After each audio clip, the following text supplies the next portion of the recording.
Hello दोस्तों, agriculture coaching Bareilly में आपका स्वागत है। आज हम नई वीडियो लेकर आए हैं नए test AGT, TGT, PGT, LT grade के लिए 30 एमसीक्यू पीडीएफ है।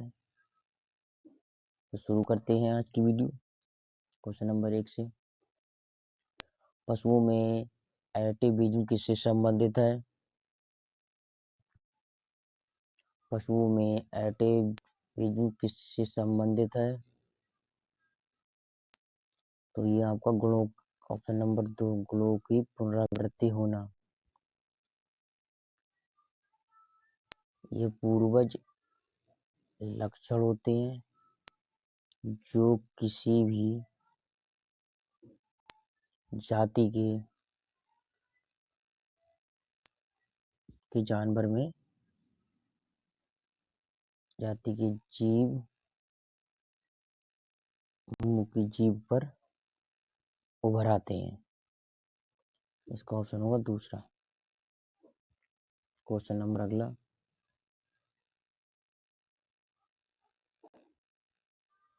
पशुओं का जन्मगत कमियों का क्या कारण है? पशुओं का जन्मगत कमियों का क्या कारण है? तो ये आपको होगा आनुवांशिकता। पशुओं में ये आपको कमी का जन्मजात लक्षण होते हैं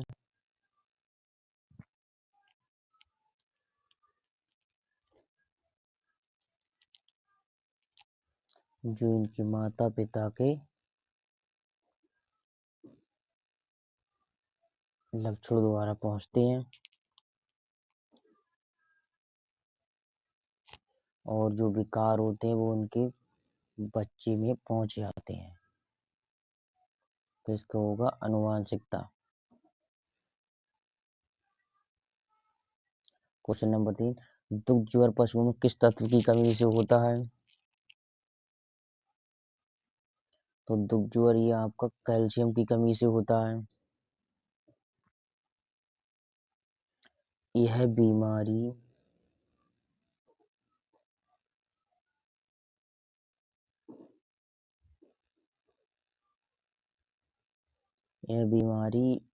अधिक दूध देने वाले पशुओं में होती है, कैल्शियम की कमी। अधिक दूध देने वाले पशुओं में होती है। इनके शरीर में कैल्शियम की कमी हो जाती है जो अधिक दूध देते हैं। क्वेश्चन नंबर अगला, पशुओं में खुरपका एवं मुंह बीमारी सामान्यतः किस मौसम में होती है?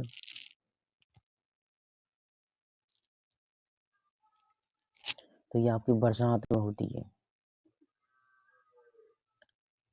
जो आपकी खुरपका और मुंहपका बीमारी है, जो बरसात के मौसम में होती है, वायरस से फैलने वाला रोग है। ये वायरस से फैलने वाला रोग है।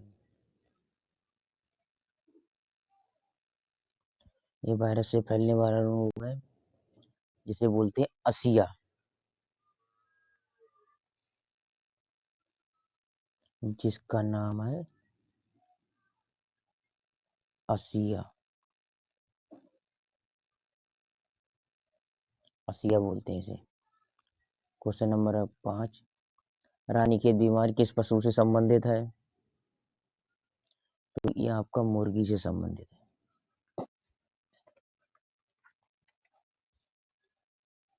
यह आपकी मुर्गी से संबंधित है।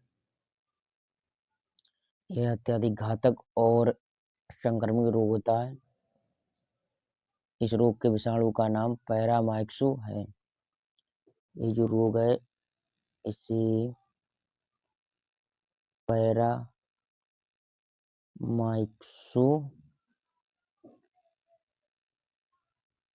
कहते हैं। विषाणु का नाम है, उसे पैरामाइक्सो कहते हैं। इस रोग जो रानीखेत बीमारी थी, इसकी जो रोग की पहचान थी वो 1639 से 40 के बीच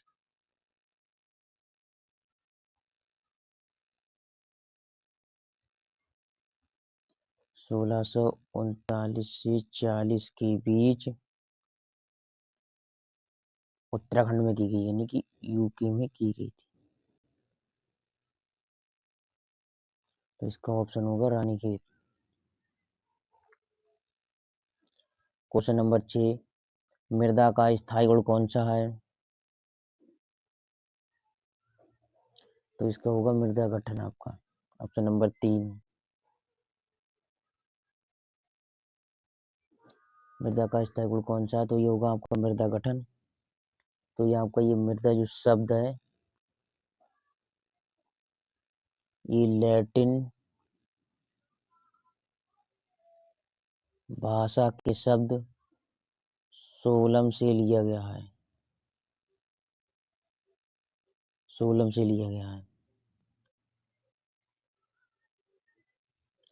ठीक, क्वेश्चन नंबर अगला, कौन सा अम्ल ऑक्सीजन को सोख लेता है? तो ये आपको ऑप्शन नंबर 3 पायरोगोलिक अम्ल है जो ऑक्सीजन को सोख लेता है।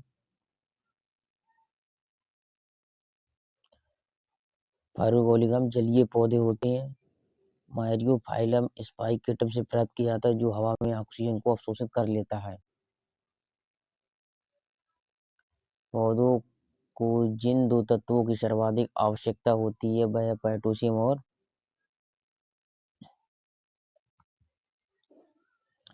तो ये आपको हो गया नाइट्रोजन। नाइट्रोजन, पौधों को जिन दो तत्वों की आवश्यकता होती है सर्वाधिक, पोटेशियम और नाइट्रोजन। तो इसमें आपके 16 तत्व होते हैं टोटल। जो आवश्यक तत्व होते हैं वो आपके 16 होते हैं। अब यह संख्या 18 हो गई है। अब यह संख्या 18 हो गई है। सोडियम को 17वां और कोबाल्ट को 18वां जोड़ा गया है। मुख्य पोषक तत्व आपको होगा nitrogen, phosphorus, potash, N P K. Nitrogen, phosphorus, potash ये आपके मुख्य पोषक तत्व हो गए। द्वितीय पोषक तत्व आपको होगा second calcium, magnesium, sulphur. Calcium, magnesium, sulphur. और सूक्ष्म पोषक तत्व, सूक्ष्म पोषक तत्व आपका लोहा हो गया, मैग्नीशियम हो गया, कॉपर हो गया, जिंक हो गया, मोलिब्डेनम हो गया, क्लोरीन हो गया, बोरान हो गया। तो ये आपके तत्व, इसका आपका आंसर होगा नाइट्रोजन। क्वेश्चन नंबर अगला, हरी खाद का प्रयोग अधिकतर किस तत्व के स्रोत के रूप में किया जाता है? तो ये आपका नाइट्रोजन के रूप में किया जाता है।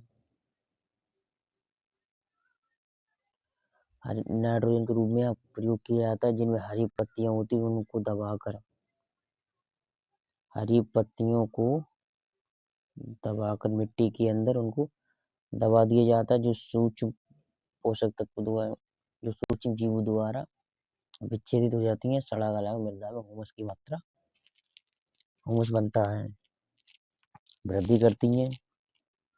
और जो नाइट्रोजन सर्वाधिक मात्रा में जो नाइट्रोजन प्राप्त होती है वो आपको 120 से लेकर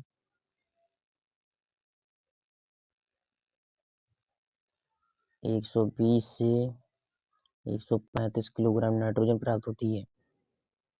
तो ऑप्शन नंबर आपका होगा नाइट्रोजन। क्वेश्चन नंबर 10, वर्तमान में भारत की सर्वाधिक यांत्रिक खेती की फसल कौन सी है?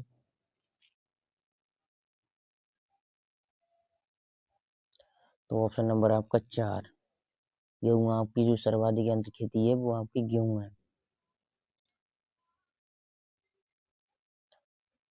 भारत में आपका हरित क्रांति, गेहूं,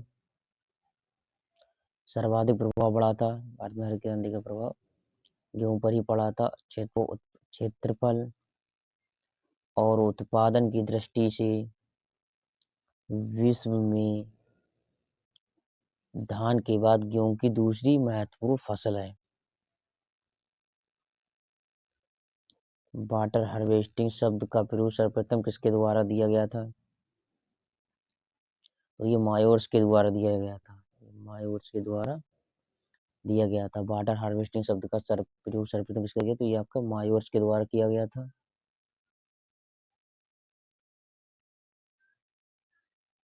जो आपका वर्षा ऋतु में जो शुष्क क्षेत्र होता है, ऋतु का जो जल होता है वो हवा के द्वारा नष्ट हो जाता था बहकर। इस पानी को बाह्य क्षेत्र के निचले स्थानों पर एकत्रित करके जो पानी को इकट्ठा किया जाता है उसको फसल को पानी देने के लिए इकट्ठा किया जाता था लाने के लिए। तो जो वाटर हार्वेस्टिंग शब्द था वो मायोर्स के द्वारा दिया गया था। धान के थ्रेशर में घाई करने वाले ड्रम का प्रकार कैसा होता है? तो ये आपका होता है खूंटी प्रकार का। धान की जो मड़ाई करने के लिए होता है वो जापानी पैडी थ्रेशर बहुत उपयोगी। जापानी पैडी थ्रेशर क्वेश्चन पूछा जाता है जापानी पैडी थ्रेशर के बारे में। इस एक दिन भर में व्यक्ति औसतन 2 कुंटल धान निकाल लेता है। 2 क्विंटल धान निकाल लेता है। क्वेश्चन नंबर अगला, ड्रिप सिंचाई में भारत की अग्रणी देश कौन सा है?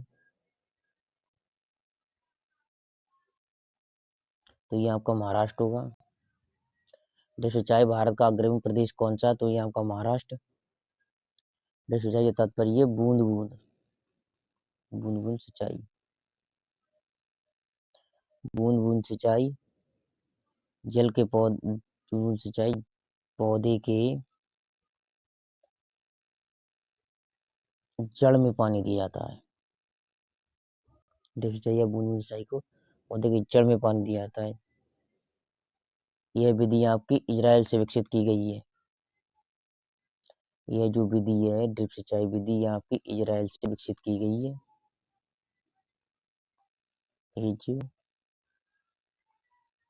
इजराइल से विकसित की गई है। इसका ऑप्शन होगा महाराष्ट्र। क्वेश्चन नंबर अगला, भूमि की आर्द्रता नमी का मापन किस मीटर के द्वारा किया जाता है? तो ये आपको किया जाता है टेंसियोमीटर के द्वारा।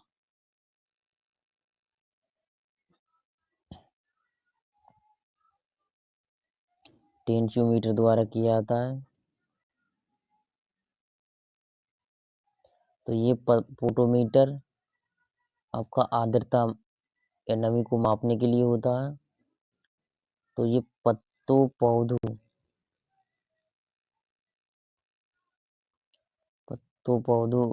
के तनों द्वारा नमी को नापता है या जब सोची जल की नमी को नापता है। रीपर का प्रयोग किस कार्य के लिए किया जाता है? तो फसल कटाई में है आपका। डिस्क हैरो की भेदन गहराई किसके द्वारा बढ़ाई जाती है?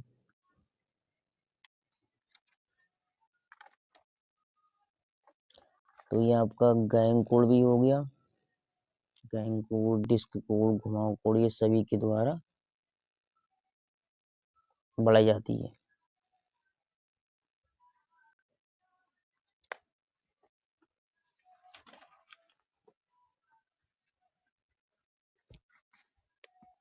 जेली बनाने के लिए सबसे उपयुक्त फल कौन सा है?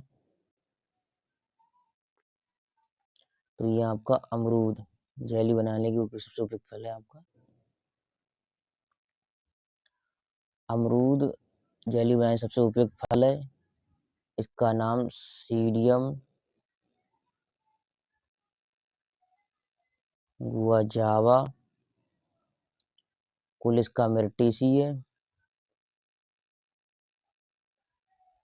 कुल इसका मिर्टीसी है, और इसमें विटामिन सी पाया जाता है,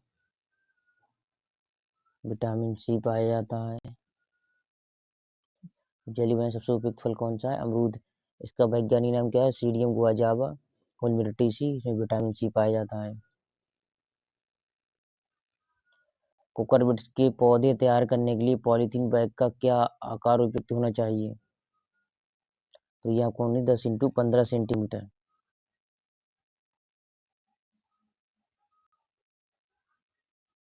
क्वेश्चन नंबर अगला, खरबूजे के लिए बीज दर किलोग्राम प्रति हेक्टेयर कितनी होनी चाहिए? तो ये आपका 2 से 3 किलोग्राम होनी चाहिए। तो खरबूजे के लिए बीज दर किलोग्राम प्रति हेक्टेयर कितनी होनी चाहिए? 2 से 3 किलोग्राम।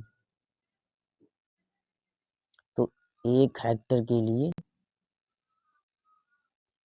एक हेक्टेयर के लिए 2 से 3 किलोग्राम बीज दर की आवश्यकता होती है। और ये आपका मैदानी जो क्षेत्र होता है, और मैदानी क्षेत्र होता है तो इसमें जो दूरी रखी जाती है 1.5 से 0.9। जो मैदानी क्षेत्र होता है आपका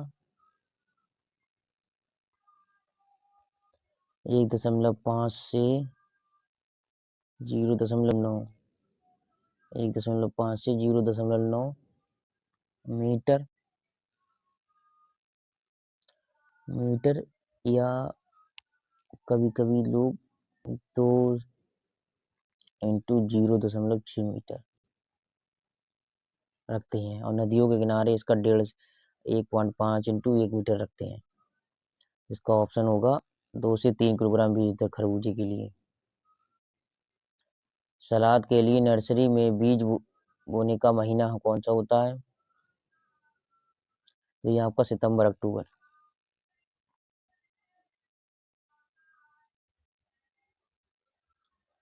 क्वेश्चन नंबर अगला, परवल में प्रवर्धन होता है? तो ये आपका लताओं की कटिंग से होता है। ऑप्शन नंबर 4, ये वो परवल में प्रवर्धन होता है लताओं की कटिंग से। तो इसकी जो लताओं की कटिंग परवल की जो कटिंग लगती है, लताओं की कटिंग लगती है, तो 1 हेक्टेयर में 2000 से 2500 कटिंग की आवश्यकता होती है। आम की सघन बागवानी के लिए कौन सी किस्म उपयुक्त है?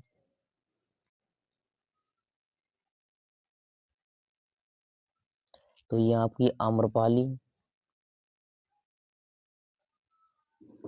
तो 1 हेक्टेयर में आपके 1600 पौधे लगाए जा सकते हैं।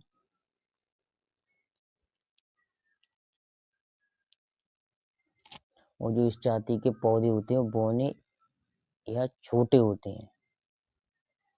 तो आम की सघन बागवानी के लिए कौन सी किस्म उपयुक्त है? तो यहाँ की आम्रपाली है, इसके पौधे छोटे होते हैं या बौने, और 1600 पौधे 1 हेक्टेयर में लगाए जा सकते हैं। और इनके फलों में जो कैरोटीन की मात्रा सर्वाधिक होती है। बैगन में लिटिल लीफ रोग किसके द्वारा प्रसारित होता है? तो ये आपका होता है पत्ती भेदक के द्वारा। ये पत्ती भेदक के द्वारा होता है। यह रोग माइकोप्लाज्मा के द्वारा लगता है। यह रोग लगता है माइकोप्लाज्मा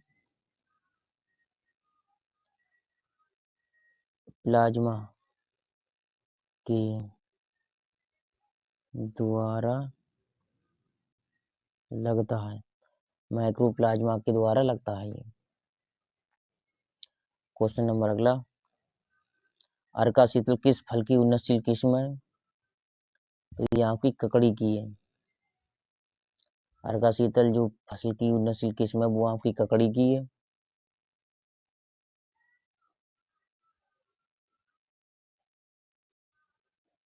और ये आपकी जो अर्का शीतल है यानी ककड़ी है वो आपकी खर का शीतल जो फल है वो आपकी ककड़ी हो गई। ये जायद ऋतु में बोई जाती है।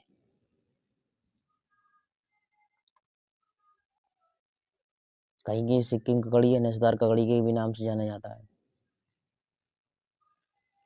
खीरा का उद्भव स्थान कौन सा है? तो ये अपना भारत। ये भी आप इसका वैज्ञानिक नाम है कुकुमिस कुकुमिस सटाइवस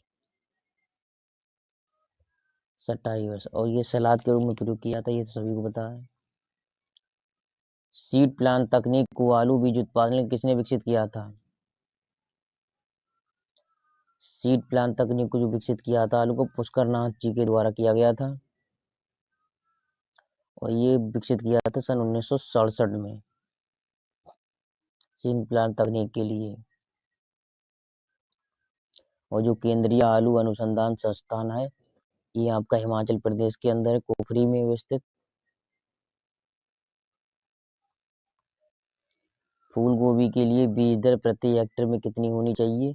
तो ये 350 से 600 ग्राम प्रति हेक्टेयर बीज दर की आवश्यकता होती है। और जो फूल गोभी का उद्भव स्थान है या जन्म स्थान है ये साइप्रस है। साइप्रस जन्म स्थान, जन्म स्थान है इसका वो साइप्रस है। कभी कभी इटली भी मिल जाता है, इटली। क्वेश्चन नंबर अगला, निम्न में से मिर्च की लीफ कर्ल वायरस के लिए प्रतिरोधी प्रजाति कौन सी है? तो ये आपका पूसा ज्वाला।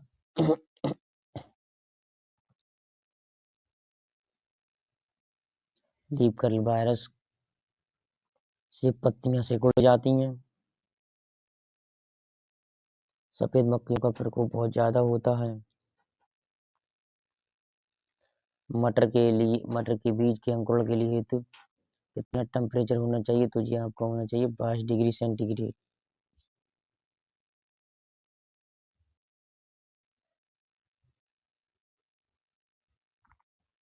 मटर का बढ़ने के लिए पाइसम सैटाइवम। क्वेश्चन नंबर अगला, उत्तर भारत में शकरकंद की लताओं को रोपने का उपयुक्त समय क्या है? तो ये आपका जून जुलाई। ये जून जुलाई। इसका जो रोपण किया जाता है मध्य भारत एवं दक्षिण भारत में अक्टूबर नवंबर में शकरकंद की लताओं को रोपण किया जाता है।